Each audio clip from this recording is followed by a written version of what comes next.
तो देखो जैसे अपन ने लैप्लास में कन्वोल्यूशन के बारे में पढ़ा था, वैसे अपन क्या है ना जेट ट्रांसफॉर्म में कन्वोल्यूशन के बारे में पढ़ेंगे। किसके बारे में? कन्वोल्यूशन के बारे में। तो देखते हैं कि कन्वोल्यूशन बेसिकली क्या होता है। कन्वोल्यूशन इन जेड में, कन्वोल्यूशन इन जेड में,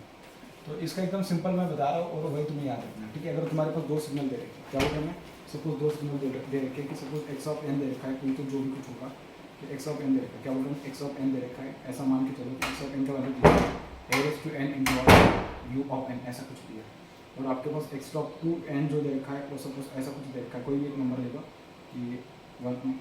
ठीक है, 1/2 की power n u of n ऐसा दे रखा है, और पूछेगा कि एक्स ऑफ एन कन्वोल्यूशन, इसमें डिस्क्रीट डोमेन में कन्वोल्यूशन ऐसा करके गोला करना होता है, ठीक है, ऐसा सॉरी ऐसा करके कन्वोल्यूशन x2 ऑफ एन गोला कर दिया तो उसका मतलब ऑटो कोरिलेशन हो जाता है, सर्कुलर कन्वोल्यूशन होता है उसका, ठीक है, सिर्फ यही लिखना है। तो x of n convolution x of two n इस तरीके से लिखोगे तो बेसिकली उसका मतलब क्या होता है, मैंने लैप्लास में क्या समझाया था, x1 ऑफ टी, क्या बोलते थे अपन उसमें x1 of T convolution x2 of T, कुछ भी नहीं, इसका लैप्लास क्या आता था, x1 क्या लिखते थे अपन उसका लैप्लास, मतलब इसको कन्वोल्यूशन का रिजल्ट आता है x1 of s into x2 of s, इस तरीके से लिखते थे अपन उसको, ठीक है। फिर जो भी आंसर आता था उसको अपन पार्शियल फ्रैक्शन से उसका क्या पता कर लेते हैं, इनवर्स लैप्लास पता कर लेते हैं, फिर अपन को तुरंत उसका आंसर मिल जाता था। बात समझ में आई? बहुत बढ़िया। सिमिलरली अगर इसके बारे में अगर देखा जाए ना तो इसका रिजल्ट क्या आता है, देखो इसका रिजल्ट आता है x1 of z multiply by x2 of g, ठीक है, इस तरीके से। तो देखिए अगर इसके बारे में सपोज इसको भी अगर एक नंबर में ले लूँ मैं a का पावर n, तो इस तरीके से अगर ले लूँ तो देखिए कि इसका रिजल्ट क्या आएगा। देखिए अपन को क्या करना, सबसे पहले x1 ऑफ z मतलब कि जो x1 ऑफ n दिया है उसका z ट्रांसफॉर्म क्या आएगा, z अपॉन z माइनस 1/2, इस तरीके से आएगा। सिमिलर जब मैं इसके ट्रांसफॉर्म के बारे में बात करूँगा this is z upon z minus 1/2, इस तरीके से आएगा, ठीक है। अपन को क्या करना है, दोनों को मल्टीप्लाई करना, तो क्या बनेगा z upon z minus 1/2 multiply by z upon z minus 1/3, तो बन जाएगा z square upon z minus 1/2 into z minus 1/3, ठीक है। ये क्या बनेगा आपके पास, इन दोनों का जो भी कोई रिजल्ट आएगा उसको सपोज अगर मैं y ऑफ n बोल,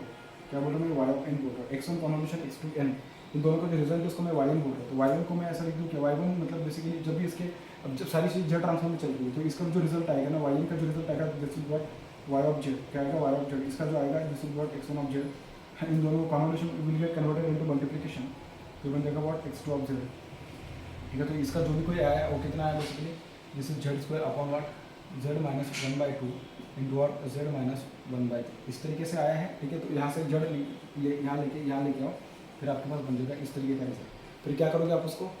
क्या बोल रहा हूँ मैं, क्या करोगे आप उसको, बिल्कुल कुछ नहीं करोगे, सिंपल बस क्या करोगे उसको सॉल्व करना, जो इसके पहले मैंने सॉल्व कर दिया तुम्हें, inverse Laplace sorry inverse jet transform ले लेना। इसका इनवर्स क्या आएगा, लाइक सिंपल मैं एकदम स्पीड में लिखता हूँ, इसका जो इनवर्स आएगा ना a और b की वैल्यूज तो पता करना है यार, मेरे हिसाब से तुम अभी इतना पता कर सकते हो, इतने काबिल तो बन चुके हो, ठीक है। मैं डायरेक्ट में लिख रहा हूँ अपने स्टाइल में, z इक्वल्स टू अगर सपोज मैं 1/3 पुट कर दूँगा तो 0 हो जाएगा, तो बन जाएगा 1/3 डिवाइडेड बाय 1/3 माइनस 1/2, तो ये बन जाएगा माइनस 1/6 माइनस 2 बन जाएगा, ठीक है। इसका मतलब क्या है कि जब मैं z के लिए लिखूंगा तो बन जाएगा z के बारे में जब मैं लिखूंगा तो बन जाएगा -2 अपॉन z माइनस 1/3, ठीक है। जब मैं इसके बारे में लिखूंगा तो मेरे सबसे इसका +2 आएगा, z के बारे में सपोज मैं 1/2 पुट कर दिया तो बन जाएगा क्या, ये बन जाएगा 1/2, तो बन जाएगा 1/2 -3, ठीक है, प्लस 1/2 करेक्ट, ये +2 बन जाएगा +2 अपॉन z माइनस 1/2, ठीक है। फिर यहाँ से जो y ऑफ z है जो z उधर चला जाएगा तो बन जाएगा z ये z तो बन जाएगा -2 into z minus 1/3 plus 2 into z upon z minus 1/2, इसका और इसका z ट्रांसफॉर्म तुम्हें पता है, सॉरी हाँ बिल्कुल ठीक है, इनवर्स z पता है, इसका इनवर्स z क्या आएगा -2 upon 1/3 into u of n plus 2 into 2n into u of n, इतना सिंपल था इसका। इन दोनों का जो कन्वोल्यूशन पूछा जाएगा, कन्वोल्यूशन बेसिकली क्या होगा पता है, ये जो लिखा जाएगा तुम्हें डायरेक्ट ऐसा लिख के दिया होगा, क्या दिया होगा 1/2 कन्वोल्यूशन 1/t ये 1/3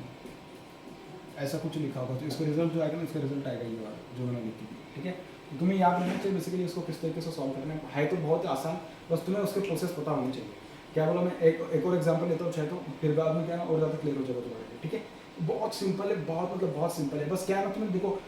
जैसे कि उसमें टाइम डोमेन होता है, इसमें डिस्क्रीट डोमेन है, उसमें क्या टी के डोमेन में होता है, यहाँ पे एन के डोमेन में, एन के डोमेन में क्या करेंगे कन्वोल्यूशन मतलब क्या देख सकते हो कि आप ये स्टार लगा होता है उसको कन्वोल्यूशन बोलते हैं, ठीक है। कन्वोल्यूशन को अपन क्या करेंगे, उनका जेड ट्रांसफॉर्म ले लेंगे, दोनों की जेड ट्रांसफॉर्म मल्टीप्लाई कर जाएंगे, जैसे भी दोनों की जेड ट्रांसफॉर्म मल्टीप्लाई कर जाएंगे तो वहाँ से एक जेड को क्या करोगे दूसरे के नीचे लेके आना, जो उसका ओवरऑल जो जेड होगा वाई ऑफ जेड उसके नीचे लेके आना, फिर उसका पार्शियल फ्रैक्शन लेना, पार्शियल फ्रैक्शन लेके उसका इनवर्स जेड पता कर लेना, ठीक है। अगर ये सब बातें अगर तुमसे बन गई तो मेरे हिसाब से जेड ट्रांसफॉर्म में कुछ भी नहीं है, ठीक है। एक और एग्जांपल लेता हूँ, फिर बाद में देखते हैं कि और कोई एग्जांपल अगर होंगे उसके ऊपर लेने लायक तो अपन उसके बारे में बात करेंगे, ठीक है। देखते कैसे,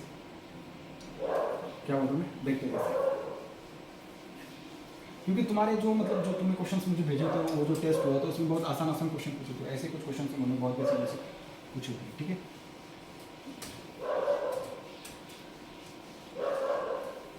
देखते कैसे, सपोज तुम्हारे पास जो कोई क्वेश्चन दिया, सपोज एक्स ऑफ एन जो दे रखा है, सपोज उसमें कुछ दिया है तुम्हें कि 2 की power n you of n ऐसा कुछ दिया है, और x2 ऑफ n जो दे रखा है उसमें x2 ऑफ 3 का power n you of n ऐसा कुछ है, और उसमें बोला है x1 of n convolution x2 of n क्या है, इसका मतलब क्या, 2 का power n you of n convolution 3 की power n you of n, ये क्या है। अब क्या करोगे, देखो इसको क्या है ना कि मतलब इसको ऐसा मान लो कि इन दोनों का जो रिजल्ट आएगा उसको मैं y ऑफ n बोल रहा हूँ, क्या बोल रहा हूँ, y ऑफ n, ठीक है। y of n equals to x1 of n convolution x2 of n, ये आएगा, ठीक है। अपन क्या करेंगे, इसका जेड ट्रांसफॉर्म ले लेंगे, ये जो ओवरऑल है ना उसका जेड ले लेंगे, क्या ले लेंगे, जेड ट्रांसफॉर्म ले लेंगे। इसका अगर जेड ले लेंगे, देखो x1 ऑफ n का क्या आ जाएगा, x1 ऑफ जेड, ये कन्वोल्यूशन होता है ना मल्टीप्लिकेशन में कन्वर्ट होता है, जबकि अपन उसका जेड ट्रांसफॉर्म लेंगे। कन्वोल्यूशन टाइम डोमेन मतलब ये डिस्क्रीट डोमेन में जो कन्वोल्यूशन होगा उसका जेड ट्रांसफॉर्म या जेड डोमेन में जाएंगे तो वो जो उसका कन्वोल्यूशन का directly get converted into multiplication, ठीक है। x2 इसका क्या बन जाएगा, x2 ऑफ जेड, ठीक है। y ऑफ n जो बन जाएगा y ऑफ z, ठीक है। तो ये जो बन जाएगा दिस इज इक्वल्स टू इसका जेड ट्रांसफॉर्म क्या आ जाएगा, z अपॉन z माइनस 2, इसका क्या आ जाएगा, z अपॉन z माइनस 2, इस तरीके से, ठीक है। यहाँ से दोनों जेड में से एक जेड कॉमन ले लो, एक इधर आ जाएगा, ठीक है। तो बन जाएगा इस तरीके से, ठीक है। अब इन दोनों का जो लैप्लास सॉरी इनवर्स जो पता करने के लिए पार्शियल फ्रैक्शन यूज करोगे, तो ये जो होगा पार्शियल फ्रैक्शन क्या आएगा उसका डायरेक्ट मैं लिख रहा हूँ, आप अपने हिसाब से जितनी बार मैंने समझाया तुम्हें हर एक बार बताया, ठीक है। एक बार फिर से लिख देता हूँ, तो A upon z minus 2 plus what B upon z minus 3, ठीक है। फिर ये बन जाएगा a into what z minus 3 plus what B into z minus 2, this is equals to what, ठीक है। z की वैल्यू अगर मैं 3 पुट कर दूँ तो ये 0 हो जाएगा, तो 3 माइनस 2 इज वाट 1, तो b इज इक्वल्स टू वाट, और यहाँ पे अगर z की वैल्यू अगर आप पुट कर दोगे 3 ये तो 0 हो जाएगा, फिर बन जाएगा plus b into what b into 3 minus 2 is what 1, तो b is equals to what 3 हो जाएगा। तो b का वैल्यू कितना बन जाएगा, b is equals to what 3। Similarly अगर मैं z की वैल्यू सपोज अगर इसका गेम तो बन जाएगा, तो 2 is what minus 1 minus a, फिर बाद में z is equals to what 2, तो बन जाएगा क्या, a is equals to minus 2, a is equals to what minus 2, a is equals to minus 2 जैसे पता चल गया बस उसमें वैल्यूज पुट करो, बन जाएगा आपके पास क्या, minus 2 upon z minus 2 plus b की जगह पे क्या पुट करोगे 3, तो b की वैल्यू अगर 3 पुट करोगे 3 upon what z minus 3, correct है, ठीक है। फिर ये y ऑफ z में से एक z को इधर लेके आओ, ये जो z बाकी था उसको इधर लेके आओ, देखो क्या बना, फिर minus 2 into what z upon z minus 2 plus 3 into what z upon z minus 3, ठीक है। इस तरीके से ऐसा कुछ बना, फिर माइनस 2 इसका z ट्रांसफर तुम्हें पता है क्या है, 2 का power n u of n plus what, इसका क्या आ जाएगा 3 इंटू वाट, क्या आ जाएगा 3 into z upon what z minus 3 nothing but 3 का power n u of n, 3 का पावर n u ऑफ, इतना सिंपल है। तो है तो कुछ भी नहीं यार, ये तो बहुत ही आसान है, बस तुम्हें चीज़ों को बस मतलब क्या है ना बाइफर्केट करते आना चाहिए, उनको सॉर्ट आउट करते आना चाहिए, उसको एकदम मतलब कि इजीली तुम्हें उसके साथ डील करते आना चाहिए। अगर तुम ऐसा कर सकते हो तो मेरे हिसाब से तुम कोई भी question based on Z transform solve कर सकते हो। तो बहुत ही सिंपल और बहुत बेसिक अप्रोच होता है जेड ट्रांसफॉर्म को सॉल्व करने, ठीक है। ये कन्वोल्यूशन को किस तरीके से तुम देखो, मैंने तुम्हें लैप्लास में भी पढ़ाया कन्वोल्यूशन कैसे करते हैं। कन्वोल्यूशन क्या होगा, वो ऐसा कोई साइन क्या होगा, टाइम डोमेन में था, उसको बस तुम्हें लैप्लास डोमेन में लेके आना है। लैप्लास में लेके आके क्या करोगे, दोनों का लैप्लास लोगे, लैप्लास लेने के बाद तुम्हें पता है दोनों का मल्टीप्लिकेशन होगा, फिर बाद में आप उसको इनवर्स लैप्लास ले लो, इनवर्स लैप्लास लेके आपको उन दोनों का जो आंसर आ रहा था तो डायरेक्ट मिल जाएगा उसमें। सिमिलरली इसमें भी क्या किया था, जो